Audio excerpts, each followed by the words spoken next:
بسم اللہ الرحمن الرحیم انا انزلنا الیکا، بے شک ہم نے اتاری الیکا آپ کی طرف الکتابہ کتاب بالحق کے سچی، لتحکم بین الناس تاکہ آپ فیصلہ کریں لوگوں کے درمیان، بما اس کتاب کے مطابق اراک اللہ جو اللہ نے آپ کو سکھلایا سمجھایا دکھایا، ولا تکن للخائنین خصیما، اور آپ نہ ہوں خیانت کرنے والوں کے خصیمہ طرفدار، ان کی خیانت کرنے والوں کی طرف سے جھگڑنے والا، واستغفر اللہ، مغفرت طلب کیجیے اللہ سے، ان اللہ کان، بے شک اللہ تعالیٰ ہے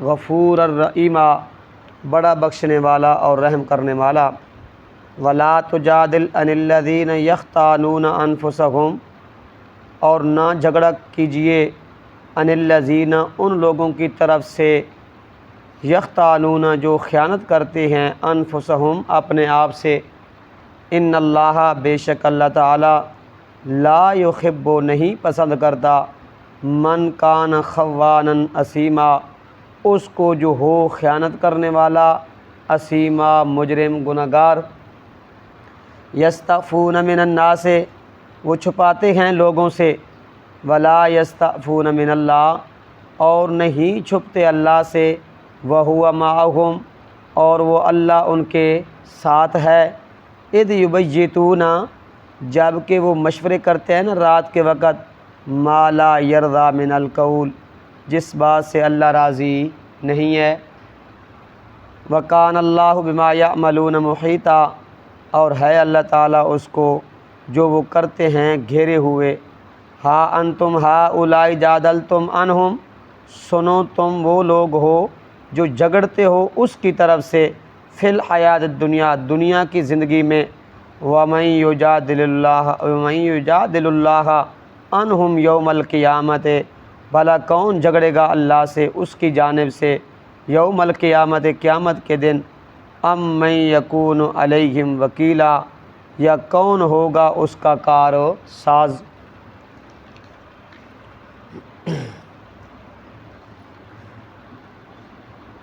نامہ حکم سلطانی ہے، اس کے اندر اللہ رب العزت نے یہ بیان فرمایا کہ میرے پاک پیغمبر، ہم نے آپ کو وحی کے ذریعے احکام شرعیہ کی تعلیم دے دی ہے، جب آپ سفر میں نکلیں تو فیصلہ کرنا ہے اس کتاب کے ذریعے، ان احکام شرعیہ کے مطابق فیصلہ کرنا ہے لوگوں کے درمیان، کیا کرنا ہے؟ احکام شرعیہ کے مطابق فیصلہ کرنا ہے، جو وحی ہم نے نازل کی ہے، اس وحی کے ذریعے اس کتاب کے مطابق کیا کرنا ہے؟ فیصلہ کرنا ہے، فیصلہ محض اپنے ظن اور تخمینے کے مطابق نہیں کرنا۔ یہ آیات ایک واقعہ کے متعلق نازل ہوئی ہیں، وہ واقعہ یہ ہے کہ طمع بن ابیرک ایک قبیلہ ہے، اس وچ ایک گھر آیا، اس گھر دے اندر حضرت قتادہ کول مروی فرماندے ہیں کہ ہمارے گھروں کے ساتھ ہی بنو امیرہ کے قبیلے کا ایک گھر تھا جس میں بشر، بشیر، مبشر رہتے تھے، لیکن یہ جو بشیر تھا نا یہ منافق تھا۔ کون تھا؟ منافق تھا۔ تو یہ آپ صلی اللہ علیہ وسلم، اور یہ بڑا شاعر تھا، یہ کہ تھا بڑا شاعر بھی تھا، اور شاعر کے اندر اپنے شعروں کے اندر آپ صلی اللہ علیہ وسلم اور صحابہ کی حجب کرتا تھا۔ کیا کرتا تھا؟ حجب۔ لیکن صحابہ کو اور آپ صلی اللہ علیہ وسلم کو کیا تھا؟ پتہ تھا کہ یہ کیا ہے، خود ہی اشعار بناتا ہے لیکن منسوب دوسرے لوگوں کی طرف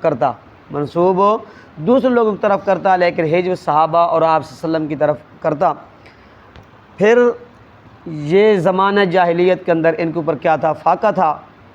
مدینہ کے لوگ جو تھے نا، ان کا اکثر لوگوں کا کھانا جو اور کھجوریں تھی، تو جو مالدار لوگ تھے نا، شام سے قافلے آتے تھے غلہ لے کر، یہ لوگ ان سے جو مالدار تھے ان سے غلہ خرید لیتے، ان کو اپنے لیے کیا کرتے، جمع کر لیتے، وہ اپنے لیے خاص کر لیتے، مخصوص کر لیتے۔ جو باقی گھر والے تھے ان کے لیے جو اور کیا تھی، خوراک ان کی کیا تھی، کھجور تھی۔ تو حضرت قتادہ فرماتے ہیں شام سے جب قافلہ آیا نا، میرے چچا رفاع بن زید نے ان سے ایک آٹے کا تھیلا خریدا۔ جس وقت تھیلا خریدا نا تو رات کے اندر اس بشیر نے کیا کیا، نقب لگا کر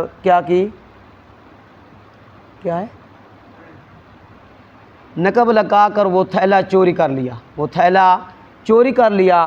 جب وہ تھیلا چوری کیا نا، قدرتی طور پہ وہ تھیلا کیا تھا، پھٹا ہوا تھا۔ تو اس کو پتہ نہیں چلا، جو ہی گھر پہنچا نا تو پیچھے گھر دیکھا کہ وہ تھیلا تو کیا تھا، نشان پڑے تھے آٹے کے، تو دیکھا کہ یہ تو رستے میں اسی طرح ہوگا۔ اس نے وہ تھیلا اٹھایا، ساتھ ہی ایک گھر تھا یہودی کا، کیا تھا، یہودی کا گھر تھا جس کا نام تھا اسید نہیں، اس کا نام اب ذہن میں نہیں ہے، اس کے گھر میں رکھ دیا۔ اس کو خبر نہیں تھی۔ جب صبح ہوئی تو حضرت جس وقت رفاع بن زید گھر کے اندر دیکھا کہ وہ تھیلا تو نہیں ہے، کسی نے چوری کر لیا۔ جب جاتے ہیں نا تو اس منافق بشیر کے گھر وہ نشان پڑے تھے، اس کے گھر پہنچے تو اس نے کہا میں نے تو چوری نہیں کی، قسمیں اٹھانی شروع کر دی، مجھے تو اس کو پتہ بھی نہیں ہے۔ وہ ساتھ ہوا اس رفاع بن زید کے ساتھ چلا جس یہودی کے گھر میں وہ تھیلا پھینکا تھا، ادھر گئے تو یہ چور تو یہ ہے آپ کا، یہ کیا ہے، چور آپ کا تو یہ ہے، ہم تو چور نہیں ہیں۔ تو اس نے کیا کیا، اپنے ساتھیوں سے جب واپس آیا نا، اس نے فوراً کہا کہ آپ جائیں نبی اکرم صلی اللہ علیہ وسلم کے پاس اور ان کو بتائیں کہ ہم نے چوری نہیں کی، وہ جو یہودی تھا اس نے چوری کی ہے، وہ جو یہودی تھا چوری کیا کی ہے، اس نے چوری کی ہے۔ تو امام الانبیاء صلی اللہ علیہ ادھر حضرت رفاع بن زید نے بھی اپنے بھتیجے حضرت قتادہ کو بھیجا کہ آپ صلی اللہ علیہ وسلم کو کیا کریں، اس کی خبر کر دیں کہ ہمیں ساتھ ہتھیار بھی تھے، زرہ بھی تھی اور ساتھ بھی کیا تھی، تلواریں بھی تھی، وہ تلواریں بھی لے کر چلا گیا تھا۔ تو حضرت قتادہ نے، حضرت رفاع بن زید نے فرمایا اپنے بھتیجے سے آپ صلی اللہ علیہ وسلم کو جا کے خبر کریں کہ ہمیں ہتھیار واپس دلوا دیں، تھیلے کی ضرورت ہمیں نہیں ہے۔ جس وقت حضرت قتادہ آئے، خبر دی امام الانبیاء صلی اللہ علیہ وسلم کو، آپ صلی اللہ علیہ وسلم نے فرمایا کہ ٹھیک ہے میں اس کی کیا کروں گا، تحقیق کروں گا۔ اس نے نا بشیر نے اپنے قبیلے سے ایک آدمی بھیجا جس کا نام تھا اسید بن عروہ۔ آپ صلی اللہ علیہ وسلم کی خدمت میں آیا، کہنے لگا یا رسول اللہ ہم نے چوری نہیں کی، ہمارے قبیلے میں سے کسی آدمی نے چوری نہیں کی، ہمارے آدمی نے چوری نہیں کی، چوری تو فلاں آدمی نے کیا کی ہے، فلاں آدمی نے کی ہے، لہذا ہم کیا ہیں، بے قصور ہیں، ہمارا کوئی قصور نہیں ہے، لہذا آپ لوگوں کو جمع کریں اور ہمارے آدمی کی برات کا اعلان کریں۔ کیا کریں؟ اعلان کریں۔ تو امام الانبیاء صلی اللہ علیہ وسلم نے کیا کیا، اس آدمی جو یہودی تھا اس کو کیا کرایا، چور ٹھہرایا، قصوروار ٹھہرایا، جو اصل چور تھا اس کو کیا ٹھہرایا، بے قصور ٹھہرایا۔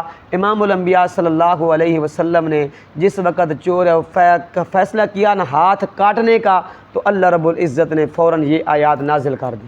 کیا کر دی؟ فوراً آیات نازل کر دی۔ رب نے فرمایا انا انزلنا الیک الکتاب بالحق لتحکم بین الناس بما اراک اللہ ولا تکن للخائنین خصیما۔ میرے پاک پیغمبر، ہم نے آپ کو وحی کے ذریعے احکام شرعیہ کی تعلیم دے دی ہے، آپ نے کیا کرنا ہے، ان کے مطابق لوگوں کے درمیان فیصلہ کرنا ہے۔ ایسا نہ ہو کہ لوگوں کی چال بازی کی وجہ سے، چرب زبانی کی وجہ سے آپ فیصلہ غلط کر بیٹھیں۔ ولا تکن للخائنین خصیما، اور نہ جھگڑیں ان لوگوں کی طرف سے جو کیا ہیں، خیانت کرنے والے ہیں۔ خیانت سے مراد کیا ہے؟ خائنین سے مراد چور ہے، وہ جس نے چوری کی تھی۔ واستغفر اللہ ان اللہ کان غفورا رحیما۔ اللہ رب العزت نے ساتھ ہی کیا کیا، اس کے اندر آپ معذور تھے۔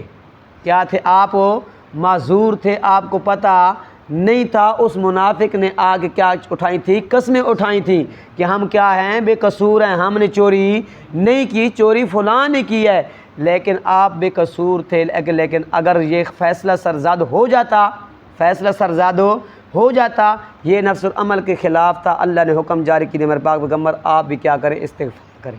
کیا کریں؟ استغفار کریں اور معافی مانگیں، کیونکہ بے شک اللہ تعالیٰ کیا ہے؟ بخشنے والا اور کیا ہے؟ رحم کرنے والا ہے۔ وَلَا تُجَادِلْ عَنِ الَّذِينَ يَخْتَانُونَ أَنفُسَهُمْ، اے میرے پاک پیغمبر آپ ان لوگوں کی طرف سے نہ جھگڑا کریں نا جو کیا ہیں؟ اپنی جانوں کے ساتھ کیا کرنے والے ہیں؟ خیانت کرنے والے ہیں، کیونکہ اللہ رب العزت خیانت کرنے والوں کو اور گناہ گاروں کو معاف پسند نہیں کرتا، پسند نہیں کرتا۔ انہوں نے کیوں کیا تھا یہ؟ اس منافق کے ذمے کیوں، یہودی کے ذمے کیوں لگایا تھا؟ اس کے گھر میں تھیلا کیوں پھینکا تھا؟ کہ اگر چوری ہماری ثابت ہو گئی تو ہم لوگوں کے اندر بدنام ہو جائیں گے۔ کیا ہو جائیں گے؟ بدنام ہو جائیں گے۔ اس بدنامی سے بچنے کے لیے انہوں نے کیا کیا؟ یہ ہیلا کیا اور آپ صلی اللہ علیہ وسلم کے پاس آئے، قسمیں اٹھائیں، جھوٹی قسمیں اٹھائیں۔ کیا کیا؟ رب تعالیٰ فرماتے ہیں یستخفون من الناس، وہ لوگوں سے چھپتے ہیں، بدنامی کے ذریعے وہ لوگوں سے کیا کرتے ہیں؟ چھپتے ہیں۔ ولا یستخفون من اللہ، لیکن وہ اللہ سے نہیں چھپ سکتے، وہ اللہ سے نہیں چھپ سکتے۔ وہو معہم، وہ اللہ ان کے کیا ہے؟ ان کے ساتھ ہے۔ اذ یبیتون ما لا یرضی من القول، میرے پاک پیغمبر یہ خیانت کار ہیں، یہ کیا ہیں؟ خیانت کرنے والے ہیں، یہ چوری کرنے والے ہیں۔ یہ جب آپ سے اٹھ کے چلے جاتے ہیں نا، اذ یبیتون سے مراد کیا ہے؟ یا تو وہ جو رات کو مشورے کرتے تھے نا، رات کو مشورے کرتے تھے آپ صلی اللہ علیہ وسلم کے خلاف، یا جو انہوں نے چوری کے بارے میں مشورہ کیا تھا، چوری کے بارے میں مشورہ کیا تھا کہ آپ جائیں، آپ صلی اللہ علیہ وسلم کی خدمت میں جائیں کہ ہم کیا ہیں؟ قصوروار نہیں ہیں، ہم بے قصور ہیں، ہم نے چوری نہیں کی۔ رب نے فرمایا اذ یبیتون ما لا یرضی من القول، جو وہ رات کو مشورے کر رہے ہیں نا، وہ رب کو پسند نہیں ہے، وہ رب کو پسند نہیں ہے۔ وکان اللہ بما یعملون محیطا، رب تعالیٰ فرماتے ہیں جو وہ عمل کر رہے ہیں نا، جو کچھ بھی وہ کر رہے ہیں، میں اس نو گھیرا ہوا، میں اس نو کی کیتا ہوا، اس کو گھیرے ہوئے ہے۔